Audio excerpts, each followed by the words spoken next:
Still using a 2B.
See how I cut off her eyebrow a little bit? You'll see it, it bleached, see, the sunlight bleached the eyebrow. Here, right here. And then you got another shadow over here.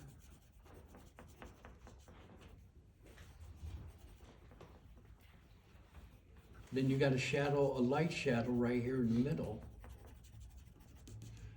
And then you got another shadow over here.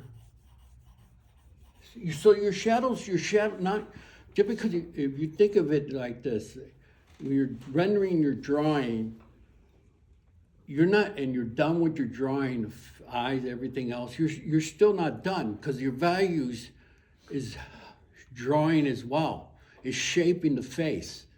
It's making it full. It's drawing, so all these shadows are shaping the neck, the whole neck. All these little different shadows is shaping, is rendering the neck. So you're not done.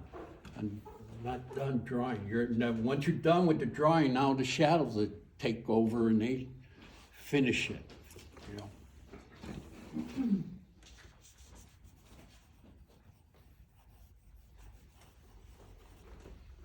know. When I'm trying to, like here in this case, she's got a real thick collar, I can't do it. But when I want to beautify her much more, I make the neck a little bit longer, just a little bit. It just enhances the beauty of the portrait, you know. But you got to be careful. You don't want to make it too long and then it looks kind of funny looking, right? Touch when you're doing a neck. You put it, even if you do see it, you could change it yourself, but you want it to be off a little bit. Because if you do it this way, it kind of gives it it eliminates the three-dimensional look to it.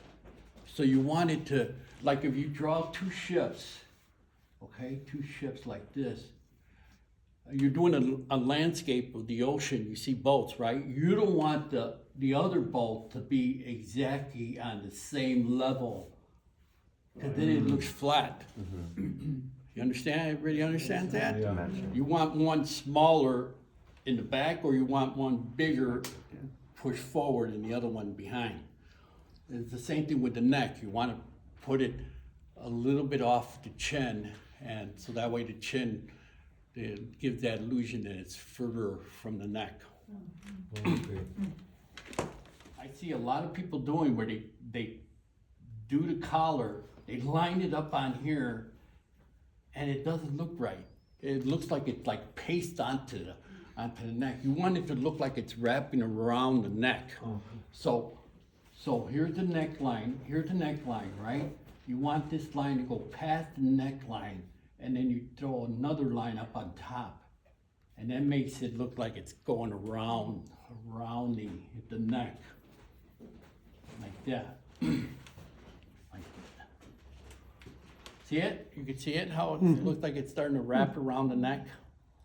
Overlap. Don't want it, it's the same thing with, you know, two bolts, you don't want them lined up, you don't want, so when you're doing clothing, you want it to come around the back, so this is the same kind of concept on the shoulder. It's she's wearing a bra and you want it to look like it's going behind. Now, when you're doing the neck, you want to give that illusion that the neck, the back of the head, you could imagine this line going behind the head. So see how, when I'm looking at her, oh boy, I wanted to make it look like it's going around the back of the head. So I made the neck a little bit wider and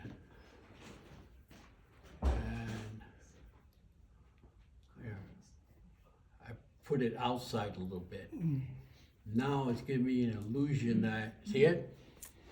Now if I had to put imaginary line to create the back of the head, I use this and I base it on here. And just the head, right here.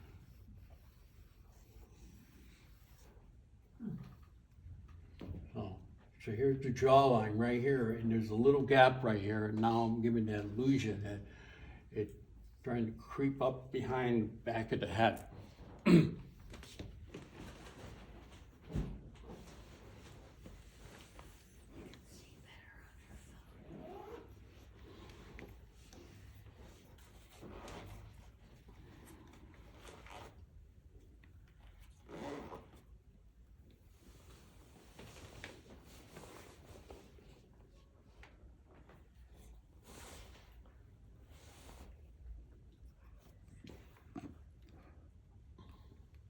I'm still using a 2B.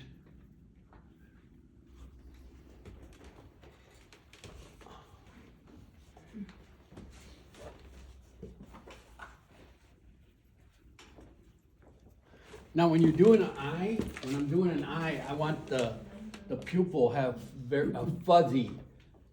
I don't want it to look outlined. So I soften I get a little fuzzy on the edges of it to be, you don't want it to look too sharp, because the further you get, the less the edge starts to get softer when you're backing up. And that's how the pupil, it's kind of fuzzy. That forms the pupil. Like here, I'll keep working on it so you'll see.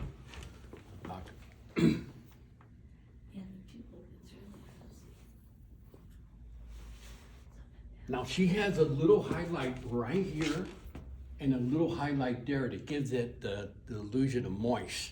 So I'm gonna put that in there.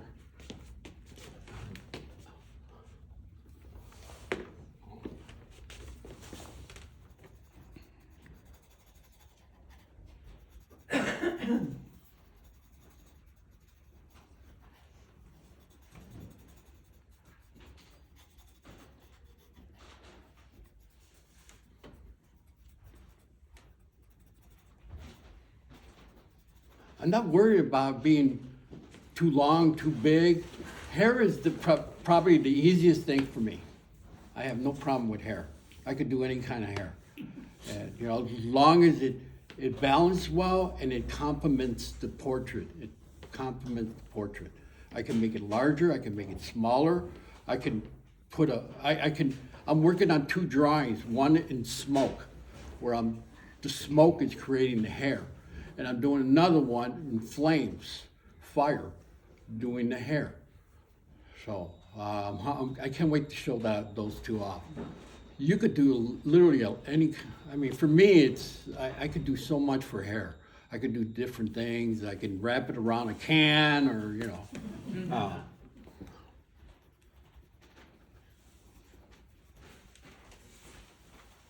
See how everything's starting to shift different directions? You don't want anything to follow each other like it's, Fence. lined up. The one models that I have a hard time is that when